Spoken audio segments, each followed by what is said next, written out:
Hola queridos, mi nombre es Oscar Adame, soy editor de WARP y hoy vengo a presentarles una entrevista con Aurora.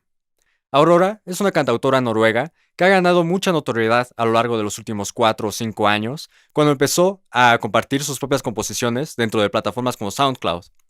Ella es una artista muy joven, sin embargo, ha recibido una gran atención internacional y una gran fama debido a que sus canciones cuentan con una gran catarsis que hace que sea como de un tipo de pop épico. En ellas, ella profundiza sobre relatos que tienen que ver con cuentos de fantasía y que tienen que ver mucho con los cuentos de hadas. Ahora mismo, ella está componiendo lo que se convertirá en su próximo álbum de estudio, que tiene que ver sobre el amor. Y por eso hablamos y compartimos ideas sobre lo que está pasando dentro de la cuarentena y sobre el por qué es importante amar en tiempos de pandemia. Hi, how are you? Hello, I'm good. How are you? I'm fine, thanks. I'm relaxing a little bit. I have just taken a shower, so Oh, that's very nice. yeah, it's very nice. Hey, well, I heard your last song, "Exist for Love," when it came out, and I thought it was very beautiful. I think it's one of my favorite songs of the year, and my favorite song from you, really. Oh, thank you. Oh no, you. But well, I want to know, since well, you have told a lot in previous interviews that you really think that all we have is love and that we are made of love and all that kind of stuff. Why do you think it was time for you to start talking about love in this direct way with your music? Well, I like when music can have many purposes. When it can be both beautiful but also useful for the heart, you know. And I've enjoyed being quite political. I talk a lot about, you know, same-sex love and the LGBTQ community and, you know, the environment. And I've been very political for quite a long time now. But when the coronavirus hit us all, I kind of thought that, you know, I think thinking about the environment is a privilege because, you know, if you're sick or if you're depressed, if you're isolated, and if you lose everything, it's kind of it's more internal problems, because I like talking about the world out there a lot, but I felt like I needed to reach more into the heart of the people, because now I think many people have been having a very hard time with a coronavirus. It seems like there is chaos everywhere and people are losing, you know, their jobs, and people are feeling isolated and alone. And I just felt very sorry for the whole world, and I wanted to make something that could remind people, I guess, of love and how beautiful this capability is, you know, because we are capable of love, all people, and it's incredibly beautiful. Yeah, I understand. I think that one of the main reasons why we have problems in loving is because of, how do you say, of like a fear to love. Yeah. And now we're living in a world that is full of fear. I know. What do you think is like, well, how have you been reaching love? How do you think people should be loving in this scenario? I think one of the most beautiful things love does to us is that it makes us unselfish.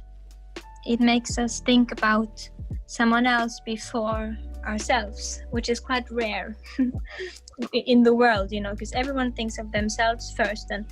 But when it comes to love, we finally think about other people. And I hope that we'll exist for love in the way that we think about other people. We wear a mask, so we won't, you know, keep the coronavirus spreading, because some people are really vulnerable to it. Some people have lost so much already. So that's one way, you know, to just be less selfish and to be kind and to think about the people around you and the world around you, to acknowledge that people around you are in pain, that small children might not understand and they might be scared and they might need some extra love right now. And so it's just about all really emphasizing how beautiful love makes us, if that makes sense. So I hope that we'll really use love in that way to be kind to the people around us, because many people need it right now. And also to have self-love, and also to just not forget that love exists, and not forget that so many beautiful things exist. Because it's easy to forget all the beauty when you're sad, Yeah. So I hope people will keep remembering how lovely life can be. Yeah, well, isolation. Mm. Have you been like, how do you say, like, I forgot the word, but like fighting with this like isolating thing? Have you been having like problems because of it, because of this situation? Well, maybe on some days, but I know that I can't really complain, because I've been very lucky, because I have so much to do in my own heart, with my own time. I can never be bored, because I can always just sit on the piano right next to my bed and make a song. I can always do something that I really love anytime I want to. So I know that it's like medicine. Music is medicine for me also, but to make the music is like medicine. So I can't really complain, because I've just been writing music whenever I've been feeling down. Of course, it was hard when it was on its worst, the virus here in Norway, when we couldn't visit our families or attend funerals and stuff like that. But I've had the music, and I'll always be fine as long as I have music. Interesting that you say attend funerals. Well, I know that many people, including myself, if you lost someone during the corona time, not because of the virus, but it's been so restricted how many people can attend a funeral. So I know that many people have not been able to go to the funeral to the people they've lost, because it wasn't allowed to be too many in a room, and that's one more reason I think why it's so important to not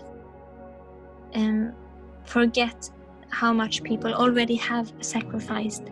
When people walk outside and when they don't think about the rules, or when they don't think about spreading the virus more. I always think about everything people have already sacrificed. That is important to keep fighting against the virus and against the spread of it.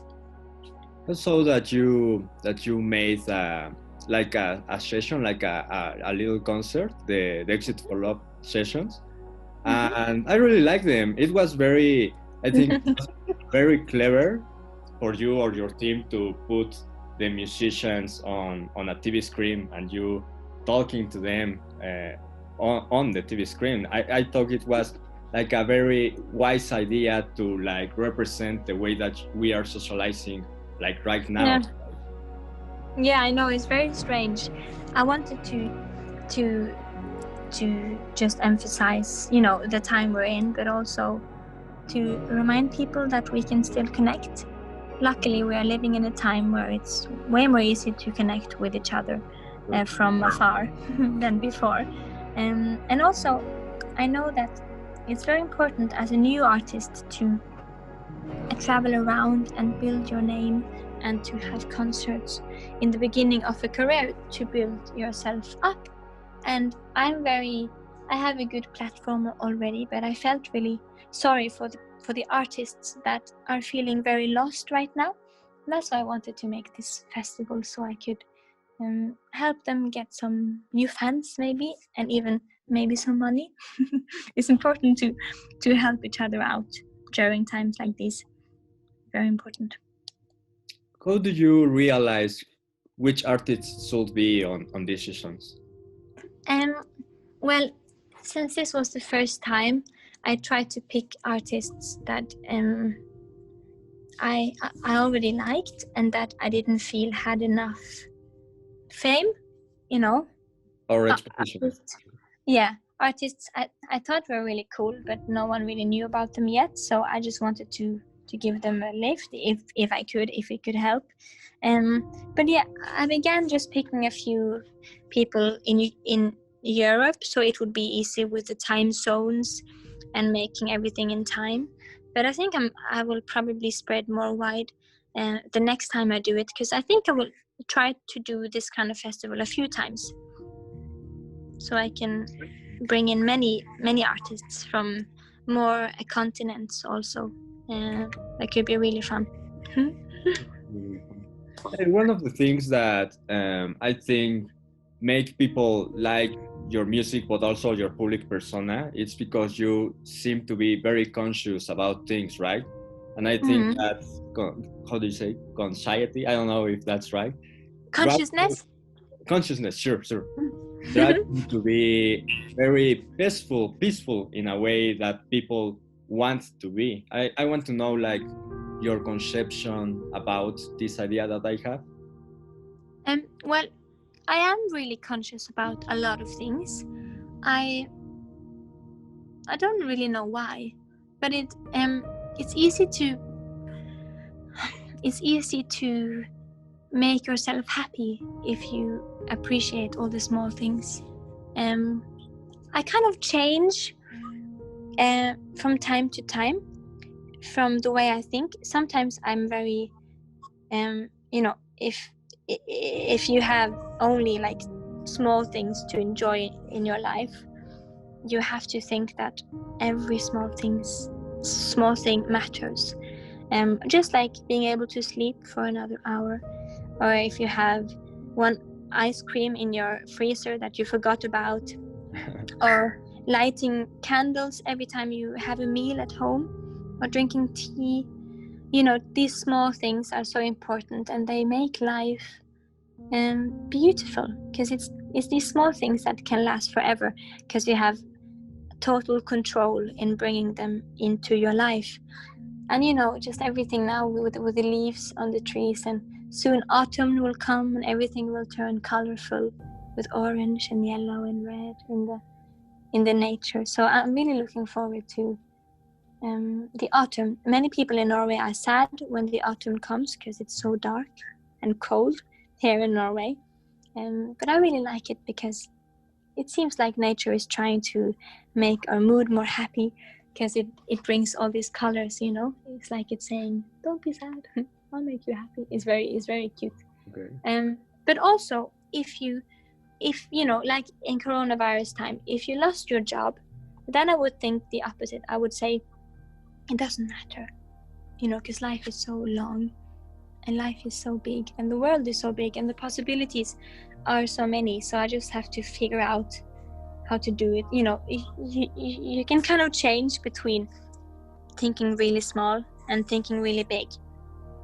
It's about just thinking the way that makes you the most happy, if that makes sense. Yeah. There's a book called The Hitchhiker's Guide to the Galaxy. Yeah, and do you remember, like, the big computer that tell everyone that the reason of life is 43, right? 42, sure. Well, I read it that the author choose that number because it's the number of the asterisk, and on computers an asterisk is whatever you want it to be. It's really cool. but yeah, but it's true what you're saying, that you can make it whatever you want to be, whatever makes you the most happy. Everything is very cool. And that's what you're saying, no? Like you have like the free will to think like very close about the things that matter you the most, but you can also like expand and be like adventurous, no, in some way. Yeah, you can, and it's important now, when now especially when you have to stay inside and you can't really go out and do what you normally do. But then I think really small, because then everything becomes more fun. Yeah. Oh, you have a dog? No, it's a dog of how do you say, of a neighbor, but I have 5 cats. They're they're really lovely. I love cats. They're the best. Do you have cats on your No, house? No? I travel too much, but when I retire, I'm gonna get many cats. That's really nice. All the cats that I have, well, collected over the years, were like on the street and asking where's the one. That's nice. Yeah, That's so nice of you. Perfect. I think I don't know, like it seems to me like the things that they have gone through before I get them made them like have like well, they have personalities, right? Yeah. Like very specific personalities. But I have like a cat that his name is Akira, and he was like locked down on their how do you say? Well, when the rain and the water stops on the streets, like Yeah. and he couldn't get out of there, and he was alone a really long time, like 2 days. It was until we like get it out, and now he's like the most needy cat in the world. He follows me around. He don't want to be alone. Never. He's always like So sweet. Well, I have more questions for you. I read it that you say, well, you saw on an interview that you say that all women were witches, and that now all women are witches too, but more the wise ones and the intelligent ones. I think that I know what you're talking about, but I want to know, like, from your mouth, why do you think that all women were witches and our women are witches right now? Well, I think for real that women are magic, and also many men. I think men can also be magic, but there is something with women that is just mysterious and really powerful. And also, I think that they, when they burned women a long time ago for knowing too much about medicine or being too beautiful or too sensual or too clever, they burned them for being witches. And therefore, I think all women are witches. Because all women, if you're too smart or too beautiful or too clever, you would probably have been burned many years ago. And I think all of us women were innocent, and therefore I think all women, it could have been anyone. And it's really fascinating to think about. I think definitely I would have been burned if I lived for 100 years ago. Luckily I don't. But yes, but also I think when you think about witches and the moon and all of these magical things, I think the moon is a lady and that the sun is a man. Sure. And the earth is a lady, like Mother Earth. But it's like, because of the sun, there is life on the planet, like the man and the woman, so it's kind of all connected. But yes, when I think about witches, I think about the moon, and I don't know, I feel a very strong connection with the moon, and I think many women do. And the rest of it is a mystery. We will never know. A lot of how do you say, of cultures also think about the woman as if they represent nature in our like big way, and men are the like artificial and the things that destroy, right? Well, also the men that are actually that are connected with nature and are sensitive, they get as much punishment, for not being Yeah. as women, for not being like the macho man.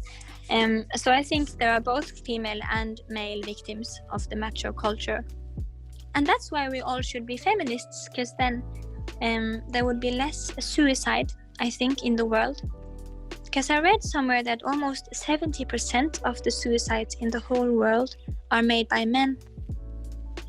That's heartbreaking, and it makes sense because men aren't allowed to feel, Yeah. the same way as women are. So it's very sad, and it's clearly that it goes both ways. There are many victims of the macho culture.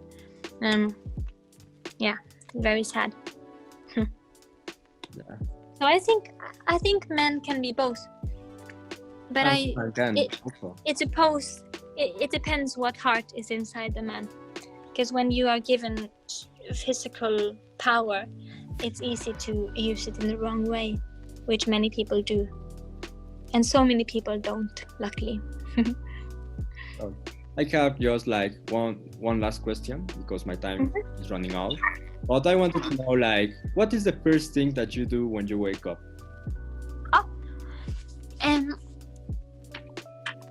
Well, I like to lay in bed for at least an hour after I wake up and just, like a cat, and stretch and just lay in my bed. I really like it. And now I have time for it anyway. So I love laying in bed for like an hour and just be like a cat. And then I usually boil my water to make a coffee. I drink like the cheap coffee with a powder that goes in the water. I don't have the good coffee. I have really bad coffee, but I really like the bad type of coffee. Really? And then I boil the water for the coffee, and then I often sit on my piano and play a bit, because you never know what kind of melodies comes out of your head when you just woke up, Sure. It's kind of like half your dreams and half, which is kind of cool that you have a bit of, I don't know, there is something special with the morning. So I try to play a bit, just improvise, and I record myself. And sometimes I have something really good, and sometimes I don't. Well, I drink my coffee. So I like really slow mornings. If I have to meet someone at 12, I will wake up at 8. So I will have at least 4 hours. That's great. Yeah. So I like really long mornings. I also like to write my dreams if I remember them, but if I don't, I just like make a flow of consciousness on writing. Yeah, it's really nice. Well, that was it, Aurora. It was a pleasure to talk to you again. Send you lots of kisses and good luck. Thank you for your time, and have a good day, night, day. No, day. Yeah, here is morning. Yeah. Bye. Bye.